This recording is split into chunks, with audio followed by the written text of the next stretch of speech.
आप सभी विद्यार्थी का स्वागत है आपके अपने चैनल AK क्लासेस में। तो आज हम लोग पढ़ने वाले हैं कक्षा 10वीं बिहार बोर्ड परीक्षा 2026 के लिए most VVI important objective question सामाजिक विज्ञान यानी सोशल साइंस का। यह सभी क्वेश्चन मोस्ट VVI इम्पोर्टेंट है। अगर आज का क्लास कर लेते हैं तो आपके फाइनल बोर्ड परीक्षाओं 2026 में इन प्रश्नों में से बहुत सारा प्रश्न लड़ेगा, यह हमारा गारंटी है। क्योंकि क्वेश्चन बैंक से क्वेश्चन आपके फाइनल बोर्ड परीक्षाओं में 50% क्वेश्चन बैंक से ही क्वेश्चन आता है। जो क्वेश्चन आपके एग्जामों में पूछा जा चुका है उसी में से 50% यानी आधा क्वेश्चन उसी में से पूछ लिया जाता है। तो आप सभी विद्यार्थी क्वेश्चन बैंक पढ़ना काफ़ी ज़्यादा इम्पोर्टेंट है। तो आज के क्लास में हम लोग 2018 में पूछे गए जितना भी प्रश्न है वो सभी प्रश्नों को डिस्कस करने वाले हैं आज के इस क्लास में। अगर 2018 में पूछे गए प्रश्नों पढ़ लेते हैं तो बहुत सारा प्रश्न यानी हूबहू प्रश्न लड़ जाएगा आपके फाइनल बोर्ड परीक्षा 2026 में, यह हमारा गारंटी है।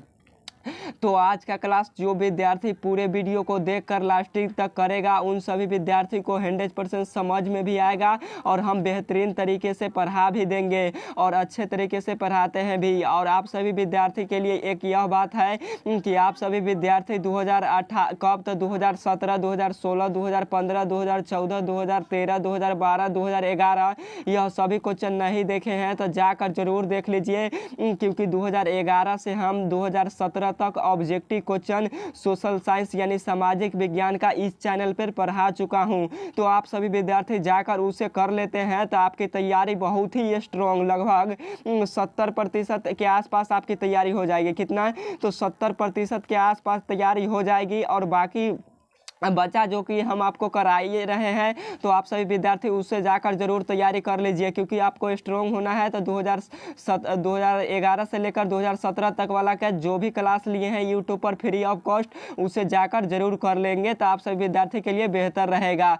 तो चलिए आज का क्लास हम लोग फाइनली स्टार्ट करते हैं। और उससे पहले आप सभी विद्यार्थी से एक रिक्वेस्ट यह है कि आप सभी विद्यार्थी के लिए हम इतना ज़्यादा मेहनत करते हैं पर डे यानी प्रतिदिन क्लास चलता है यूट्यूब पर फ्री ऑफ कॉस्ट। क्या होता है? तो फ्री ऑफ कॉस्ट क्लास चलता है यूट्यूब पर और क्लास 10th के लिए बेहतरीन तरीके से पढ़ाई होता है। तो आप सभी विद्यार्थी इस चैनल को जरूर सब्सक्राइब कीजिए और सब्सक्राइब करके 500 लगभग सब्सक्राइबर पुराने का प्रयास कीजिए। आप सभी विद्यार्थी AK क्लासेस का फुल सपोर्ट कीजिए और वीडियो को शेयर करके जरूर अपने दोस्तों को बताइए ताकि आपके दोस्त भी AK क्लासेस के साथ जुड़कर फाइनल बोर्ड परीक्षा 2026 की बेहतरीन तैयारी कर पाए। क्या करें? तो बेहतरीन तैयारी कर पाए 2026 का। तो आप सभी विद्यार्थी जरूर शेयर कर दीजिएगा इस वीडियो को।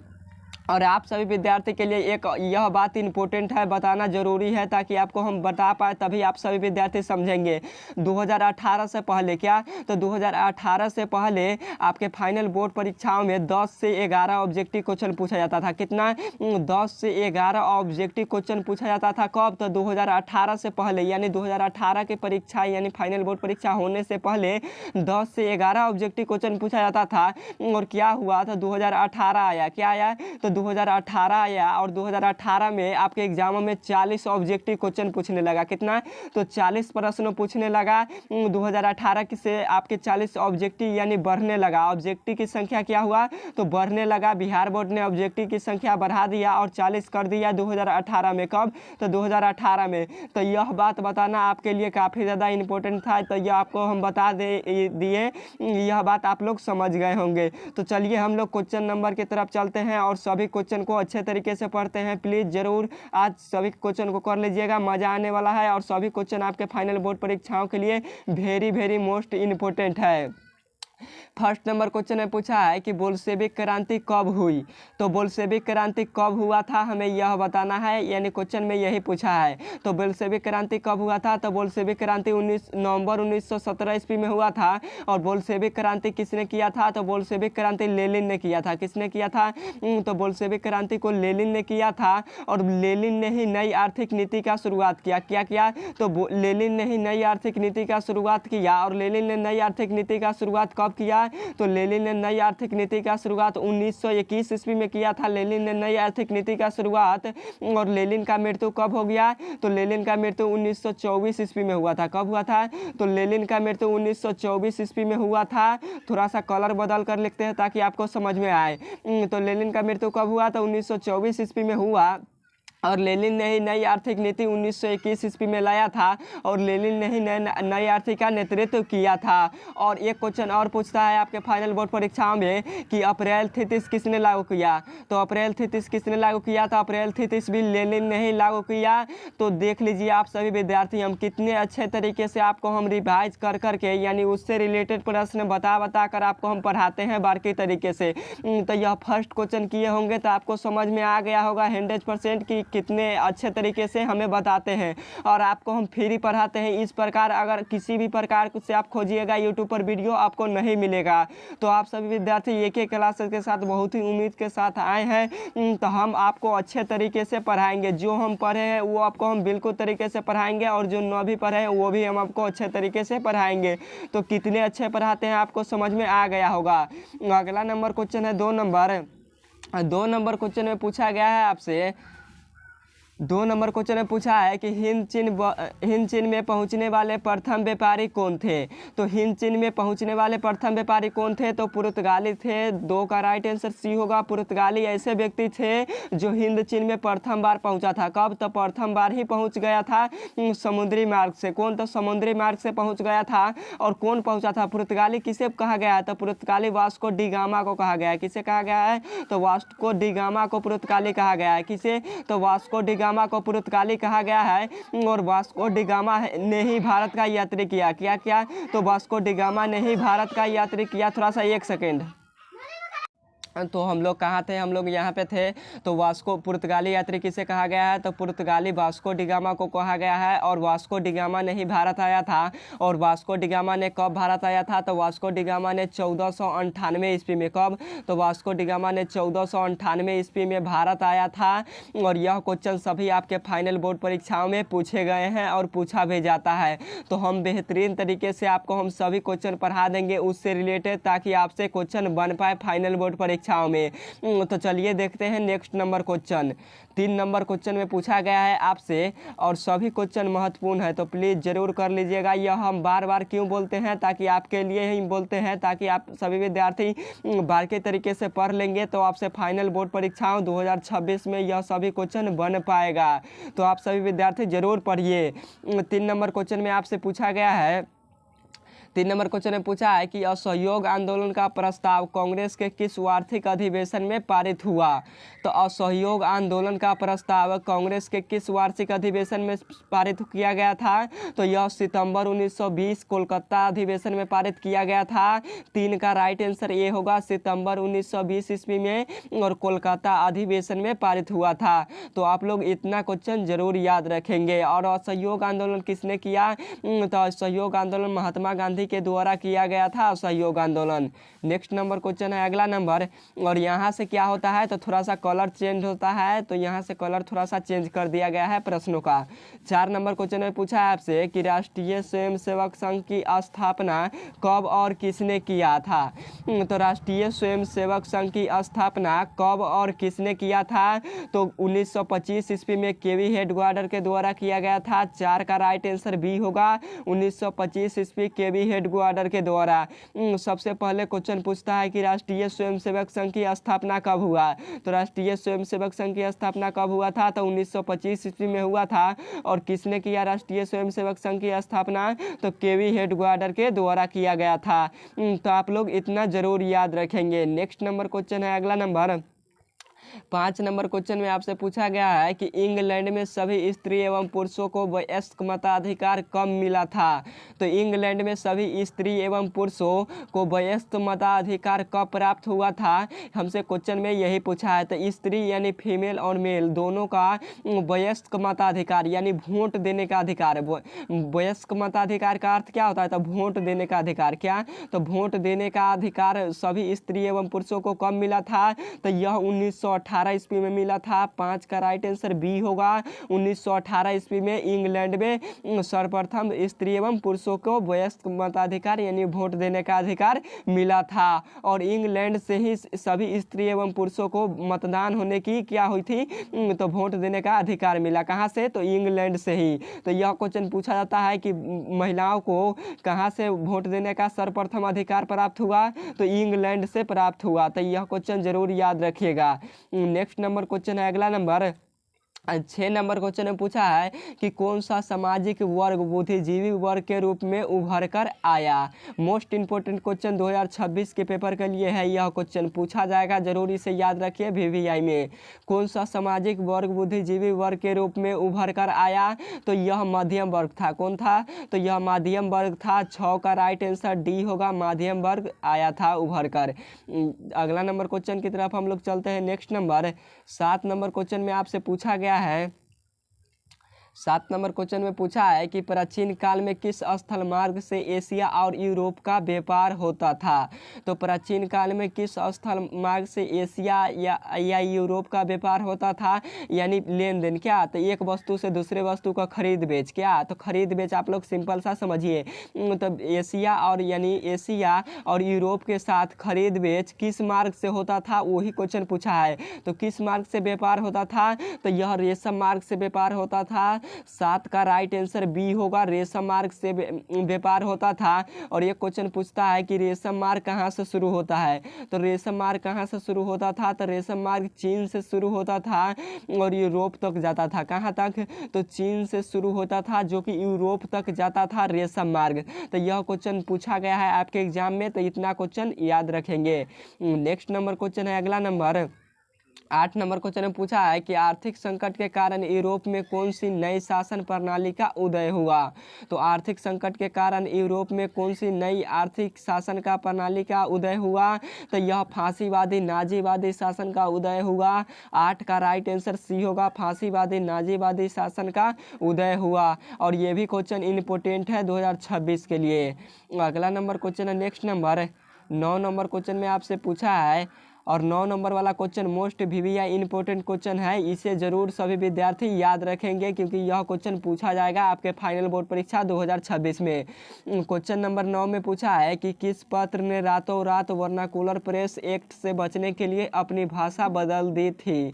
तो कौन सा पत्र था जो रातों रात वर्नाकुलर प्रेस एक्ट से बचने के लिए अपनी भाषा बदल दिया था, तो वह अमृत बाजार पत्रिका था। कौन था, तो अमृत बाजार पत्रिका था। 9 का राइट आंसर बी होगा, अमृत बाजार पत्रिका था। और अमृत बाजार पत्रिका ने अपनी भाषा कब बदला, तो अमृत बाजार पत्रिका ने अपनी भाषा 1778 ईस्वी में बदला। कब बदला, तो 1778 ईस्वी में बदला अमृत बाजार पत्रिका ने अपनी भाषा को।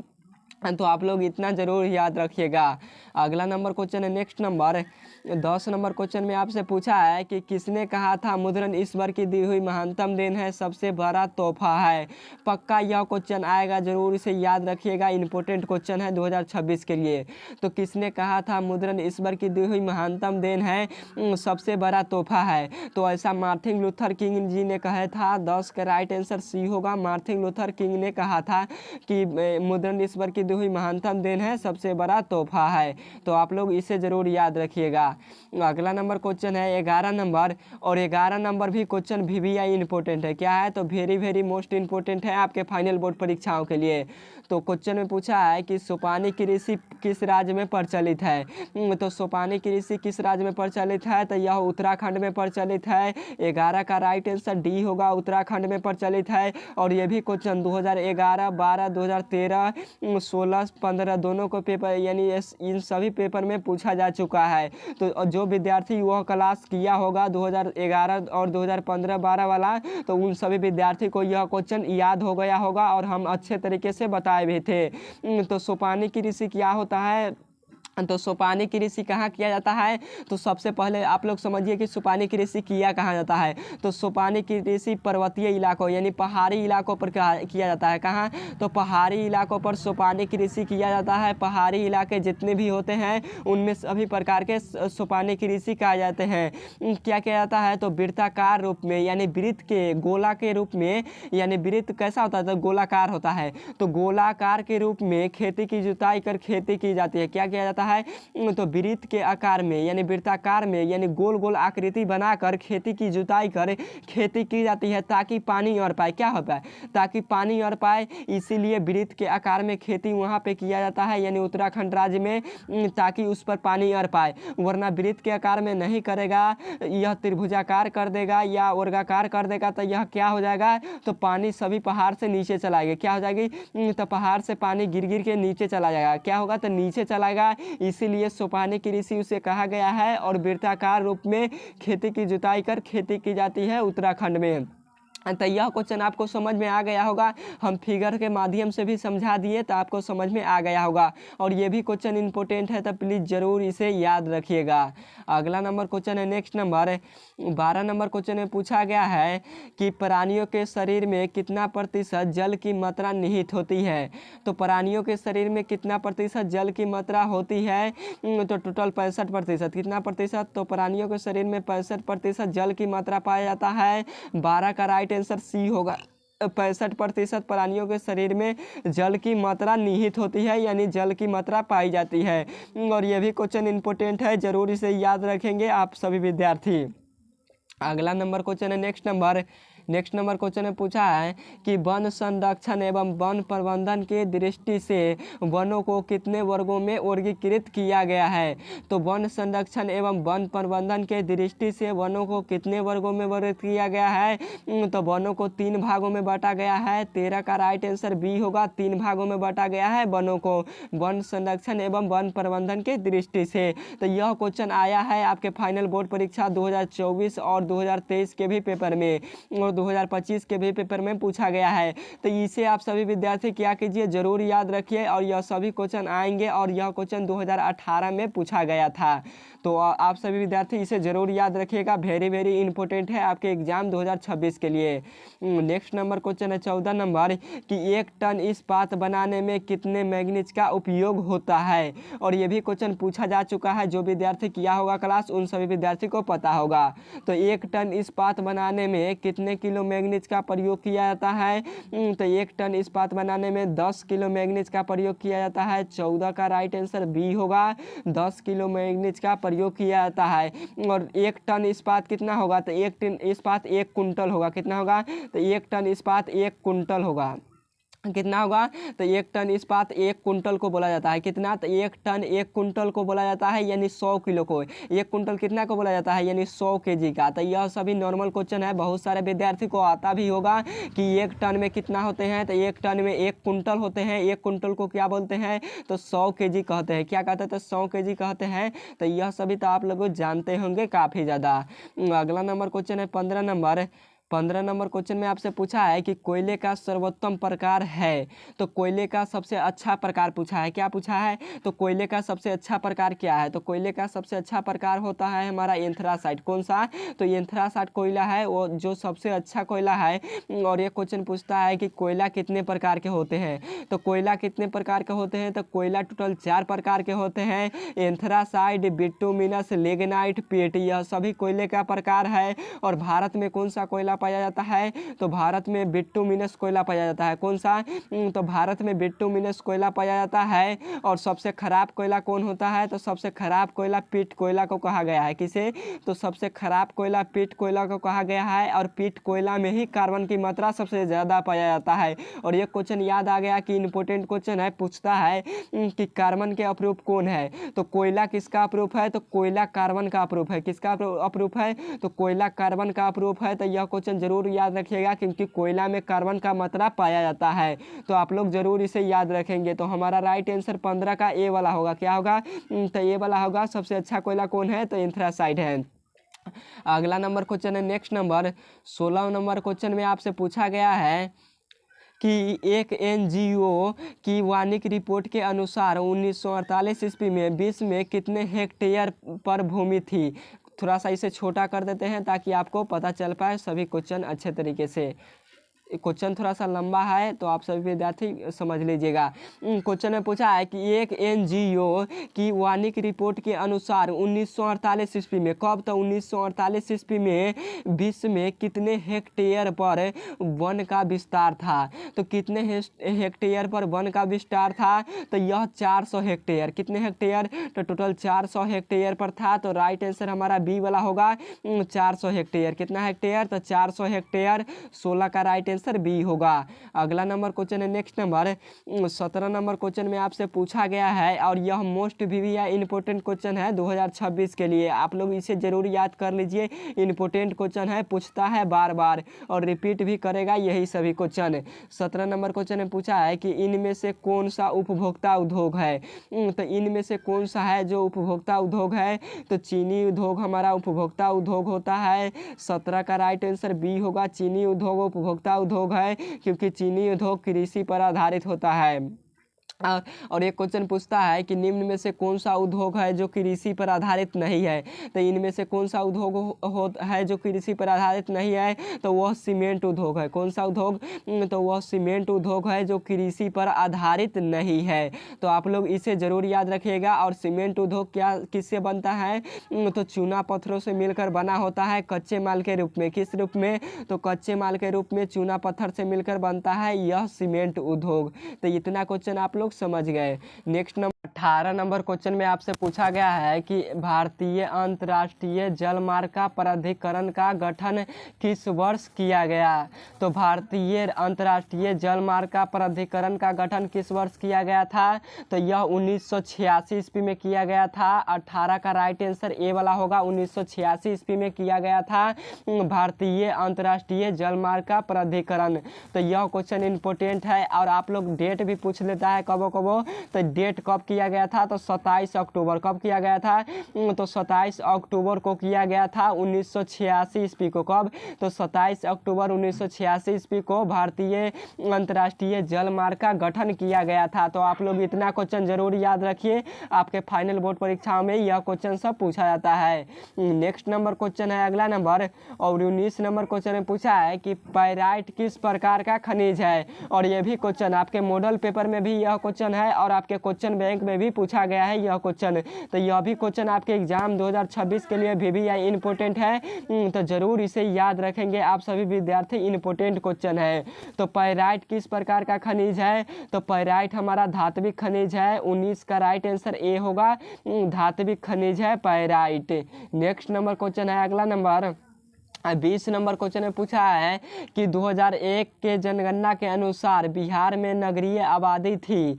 तो 2001 के जनगणना के अनुसार बिहार में नगरीय आबादी कितना थी, तो कब, तो 2001। पहले समझिए आप लोग क्या, तो कब समय दे रहा है, तो समय 2001 के बारे में पूछ रहा है।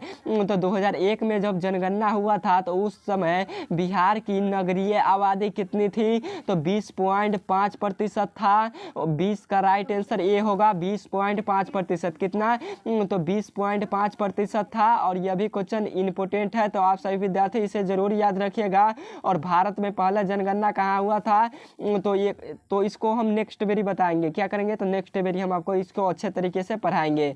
21 नंबर क्वेश्चन में पूछा गया है आपसे कि निम्नलिखित व्यक्तियों में से कौन लोकतंत्र में रंग भेद के विरोधी नहीं थे। और यह भी क्वेश्चन पक्का आएगा आपके फाइनल बोर्ड परीक्षा 2026 में कि निम्नलिखित व्यक्तियों में से कौन थे जो लोकतंत्र में रंग भेद के विरोधी नहीं थे। तो मार्टिन लूथर किंग ये भी थे रंग भेद के विरोधी, महात्मा गांधी ये भी थे रंग भेद के विरोधी, और ओलंपिक धावक टॉमी स्मिथ ये भी थे। परंतु जेड गुडी कौन थे, जो जेड गुडी ऐसे व्यक्ति है जो लोकतंत्र में रंग भेद के विरोधी बिल्कुल नहीं थे। तो क्वेश्चन में भी वही हमसे पूछा है, तो हमारा राइट आंसर डी वाला होगा। 21 का राइट आंसर डी होगा, जेड गुडी। तो आप लोग इतना क्वेश्चन समझ गए होंगे। नेक्स्ट नंबर क्वेश्चन है अगला नंबर 22 नंबर में क्वेश्चन में पूछा है कि थोड़ा सा इसे ऊपर कर लेते हैं। 22 नंबर क्वेश्चन में आपसे पूछा है कि सांप्रदायिक राजनीति के आधारित होता है।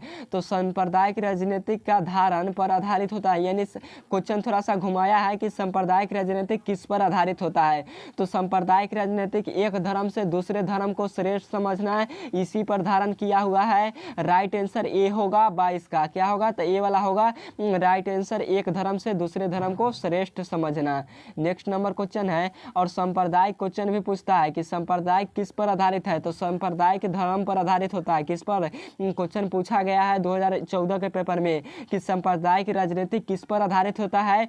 तो सांप्रदायिक राजनीतिक हमेशा धर्म पर आधारित होता है। किस पर? तो हमेशा धर्म पर आधारित होता है। यह क्वेश्चन पूछा गया है।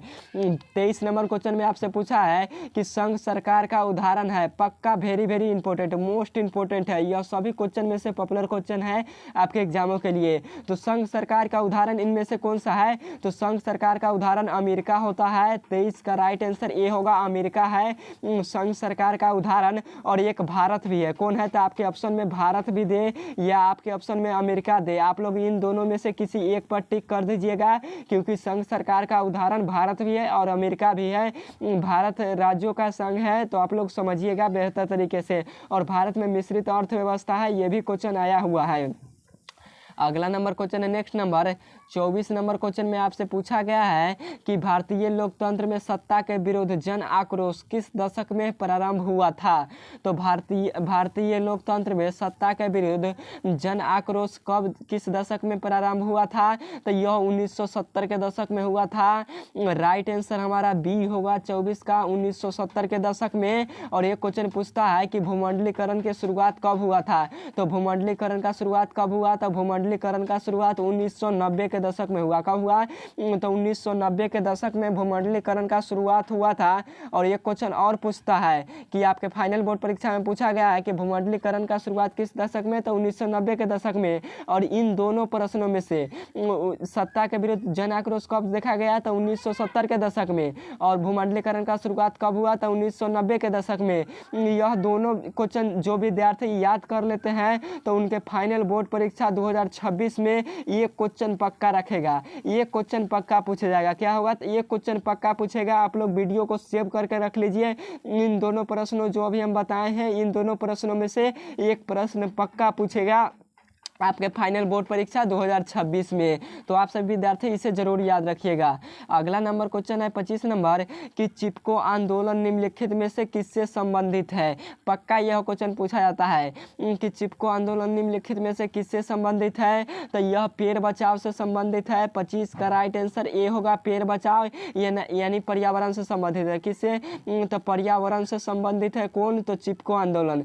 पर्यावरण से संबंधित कौन है? तो चिपको आंदोलन यानी पेड़ बचाने से संबंधित है। पेड़ को क्या हुआ था? तो उत्तराखंड के महाराज टिहरी गढ़वाल के पर्वतीय जिलों, क्या उत्तराखंड पर्वतीय राज्य है यानी पहाड़ी इलाका है। तो पहाड़ी इलाकाओं में क्या हुआ था? तो ठेकेदारों के द्वारा पेड़ काटे जा रहा था। क्या किया जाता रहा था? तो ठेकेदारों के द्वारा पेड़ को काटा जा रहा था, जिससे वहाँ के महिलाओं ने क्या किया? उत्तराखंड की महिलाओं ने, जो कि टिहरी गढ़वाल के पर्वतीय जिलों यानी उत्तराखंड की महिलाओं ने क्या किया? तो पेड़ से चिपक कर क्या, यह मान लीजिए पेड़ है। क्या है? तो यह पेड़ है। तो थोड़ा सा फिगर आपको हम बनाते हैं। मान लीजिए यह पेड़ है। क्या है? तो यह पेड़ है, एक तरह का यह पेड़ है, पेड़ का फिगर है, समझ लीजिए आप सभी विद्यार्थी। तो इससे क्या होता था? तो इसको सामने जाकर महिलाएं खड़ा हो जाती थी। क्या होती थी? तो महिलाएं खड़ा हो जाती थी और पेड़ को घेर कर खड़ा हो जाती थी और पेड़ को ठेकेदारों द्वारा काटने से बचाते थे। जब इसे ठेकेदार काटने जाता था तो उसे पेड़ से चिपक कर खड़ा हो जाती थी वहाँ के महिलाओं ने यानी उत्तराखंड की। और जो कि पेड़ का उनका मानना था कि पेड़ नहीं काटिए, पेड़ पर्यावरण का सुरक्षा है, पेड़ हमें जीवन देता है, पेड़ के कारण सब कुछ है। तो पेड़ पौधों को बचाना यानी पर्यावरण का बचाना काफ़ी योगदान था उत्तराखंड की महिलाओं ने। और चिपको आंदोलन कब हुआ? तो 1970 ईस्वी में हुआ। कब हुआ? तो चिपको आंदोलन 1970 ईस्वी में किया गया था, जिसका नेता कौन था? तो सुंदरलाल बहुगुणा था। क्वेश्चन पूछा गया है। तो चिपको आंदोलन के प्रणेता कौन थे? तो चिपको आंदोलन के प्रणेता सुंदरलाल बहुगुणा थे। तो उम्मीद है कि यह क्वेश्चन आपको समझ में आ गया होगा, 25 नंबर क्वेश्चन। और यह क्वेश्चन इंपॉर्टेंट था पक्का 2026 के पेपर में, जो अभी हम बताए हैं। अगर आप लोग ध्यानपूर्वक पढ़े होंगे, अच्छे तरीके से समझे होंगे, तो आपसे क्वेश्चन 100% फाइनल बोर्ड परीक्षा में पूछा तो आपसे बन पाएगा और पूछता भी है प्रश्न। तो जरूर सभी पढ़िए प्रश्न। अगला नंबर क्वेश्चन है 26 नंबर। और हम शुरू में बता दिए थे कि आज का क्लास कुछ अच्छा होने वाला है। तो आज का क्लास जो विद्यार्थी करेगा उनसे सभी क्वेश्चन बनेगा फाइनल बोर्ड परीक्षाओं 2026 में। हमसे क्वेश्चन में पूछा है 26 नंबर में कि तारी विरोधी आंदोलन निम्नलिखित में से किस प्रांत से शुरू किया गया था। तो तारी विरोधी आंदोलन निम्नलिखित में से किस प्रांत से शुरू किया गया था? तो यह आंध्र प्रदेश से शुरू किया गया था। 26 का राइट आंसर सी होगा, आंध्र प्रदेश से। और एक क्वेश्चन पूछता है कि भाषा के आधार पर बनने वाला सर्वप्रथम राष्ट्र कौन है।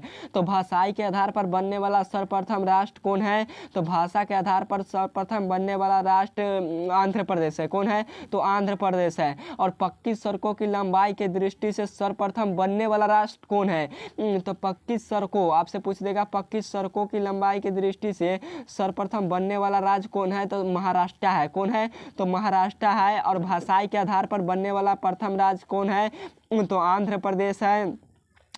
और एक क्वेश्चन और पूछता है कि तारी विरोधी आंदोलन किसने किया। तो तारी विरोधी आंदोलन किसने किया, तो महिला ने किया। किसने किया, तो महिला ने किया तारी विरोधी आंदोलन। किसने, तो महिलाओं ने किया था तारी विरोधी आंदोलन, जो कि आंध्र प्रदेश की महिलाएं थी। तो आप लोग समझ गए, यानी नसबंदी पर रोक लगाया गया। क्या किया गया, तो नसबंदी पर रोक लगाया गया। तो देख लीजिए हम कितने अच्छे तरीके से आपको बताते हैं, ताकि आपके माइंड में डायरेक्ट टू डायरेक्ट फिट हो जाए। तो इस प्रकार आपको फ्री ऑफ कॉस्ट यूट्यूब पर कहीं वीडियो नहीं मिलेगा, सिर्फ और सिर्फ एक क्लासेस के साथ ही मिलेगा। तो आप सभी विद्यार्थी फुल सपोर्ट कीजिए एक क्लासेस को। 27 नंबर क्वेश्चन में पूछा है कि राजनीतिक दलों का न्यूज सर्वप्रथम किस देश में पड़ी। Most VVI important question. अगर नहीं पूछा तो आप लोग एक क्लासेस के पे आके कमेंट बॉक्स में बताइएगा कि आप बताए हैं, क्वेश्चन नहीं पूछा है। तो यह क्वेश्चन पक्का पूछेगा, मोस्ट VVI इंपॉर्टेंट है, याद कर लीजिएगा कि राजनीतिक दलों का न्यूज सर्वप्रथम किस देश में पड़ी।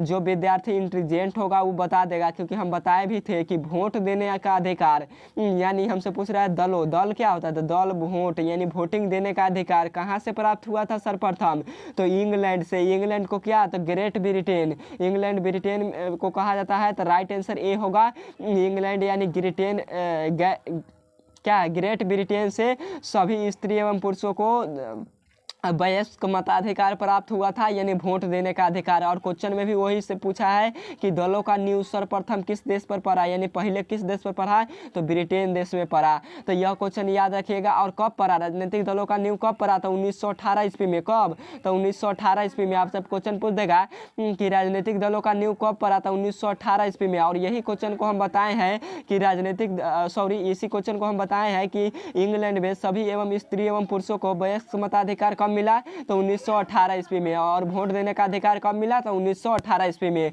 तो आप लोग समझ गए होंगे कि हम किस प्रकार से आपको हम अच्छे तरीके से समझाकर पढ़ाते हैं। नेक्स्ट नंबर क्वेश्चन है 28 नंबर क्वेश्चन में पूछा गया आपसे, और यह क्वेश्चन मोस्ट VVI इंपॉर्टेंट है, पक्का इसे स्टार लगाकर आप सभी विद्यार्थी याद करेंगे। क्या करेंगे, तो अभी के अभी याद करेंगे इसे। इंपॉर्टेंट क्वेश्चन है कि गठबंधन की सरकार बनाने में महत्तम संभावना किस प्रकार की दलीय व्यवस्था में होती है। तो गठबंधन की सरकार बनाना हो हमें, तो किस प्रकार की दलीय व्यवस्था की हमें ज़रूरत होगी, तो बहुदलीय व्यवस्था की ज़रूरत होगी। किस प्रकार की, तो बहुदलीय व्यवस्था की ज़रूरत होगी। 28 का राइट आंसर बी होगा, बहुदलीय व्यवस्था की ज़रूरत होगी। और भारत में क्या है, तो भारत में गठबंधन का सरकार है। क्या है, तो भारत में गठबंधन का सरकार है, यानी भारत में बहुत सारा दल है। क्या है, तो बहुत सारा दल है, एक BJP, एक RJD, LJP, कौन कौन होता है आप लोग समझ सकते हैं। यह सभी के सभी क्या है, तो भारत में बहुदलीय व्यवस्था का शासन होता है। और ब्रिटेन है ऐसा देश है, यानी इंग्लैंड ऐसा एक देश है जिसमें एक दलीय शासन व्यवस्था है। कैसा, तो एक दलीय शासन व्यवस्था है। तो ये भी क्वेश्चन पूछता है और पूछा गया है। इन दोनों प्रश्नों में से पक्का पूछ लेगा एक प्रश्न, कि पूछ देगा कि गठबंधन की सरकार में किस प्रकार की दलीय व्यवस्था में होती है, तो यह बहुदलीय में होता है। और पूछ देगा कि ब्रिटेन में किस प्रकार की दलीय व्यवस्था है, तो एक दलीय व्यवस्था है। किस प्रकार की, तो एक दलीय व्यवस्था है। तो यह क्वेश्चन आप लोग समझ गए होंगे, यानी एक ही दल है ब्रिटेन में।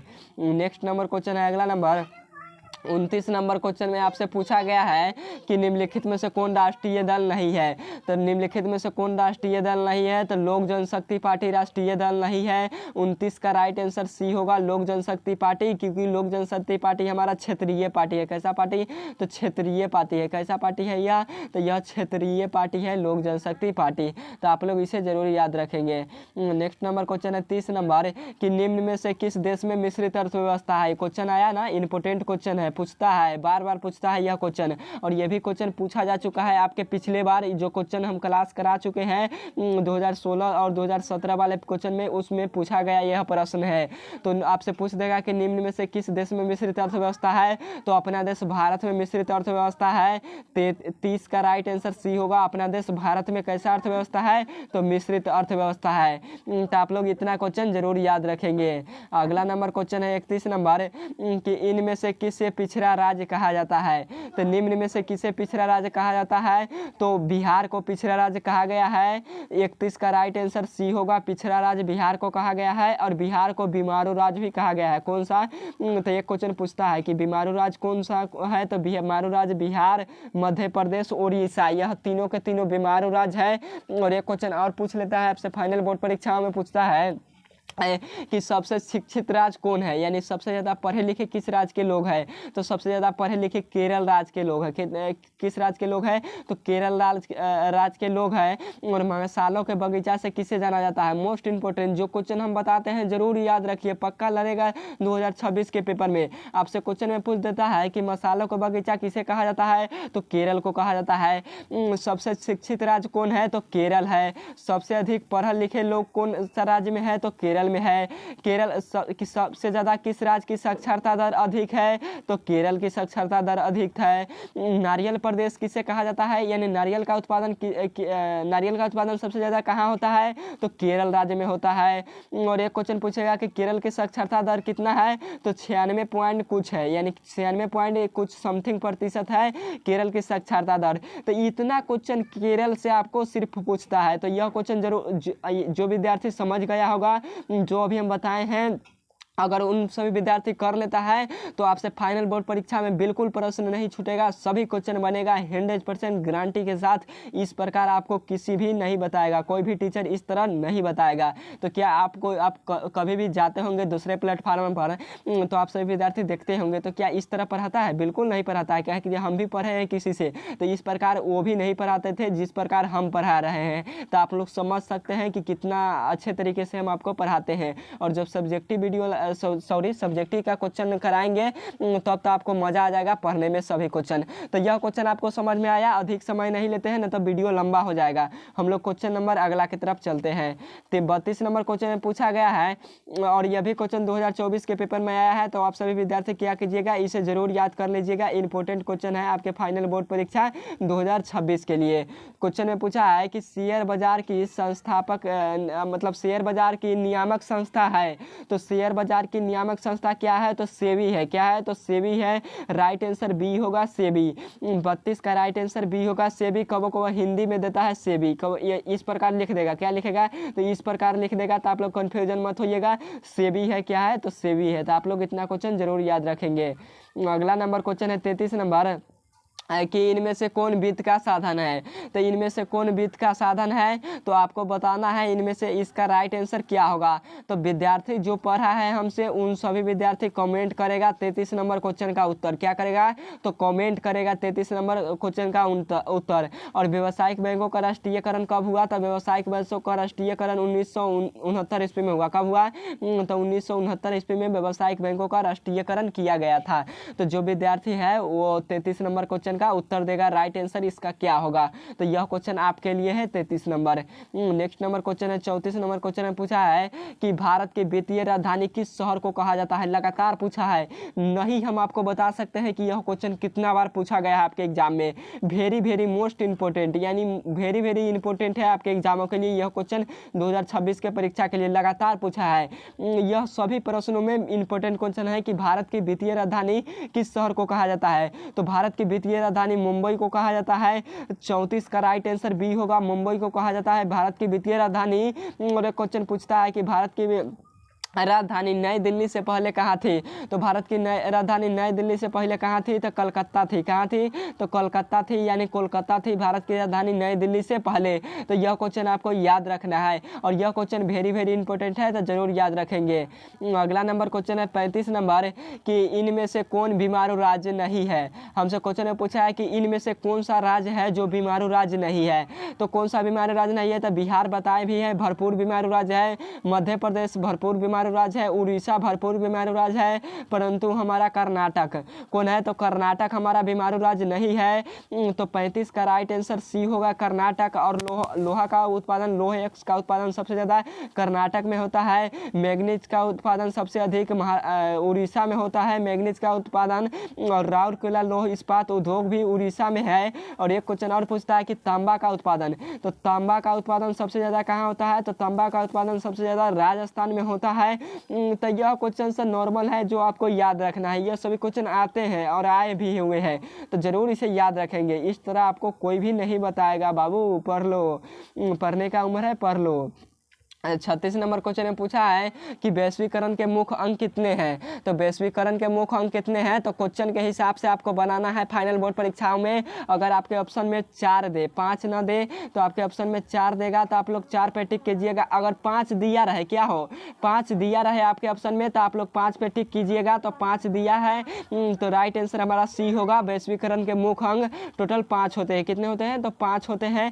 तो आप लोग इसे जरूर याद रखिएगा। और आपके ऑप्शन में 5 नहीं देगा तब आप लोग 4 पे टिक कर दीजिएगा। तो समझ में आ गया होगा। अगला नंबर क्वेश्चन है 37 नंबर कि भारत में उपभोक्ता संरक्षण अधिनियम की घोषणा कब हुई। Most very very important question.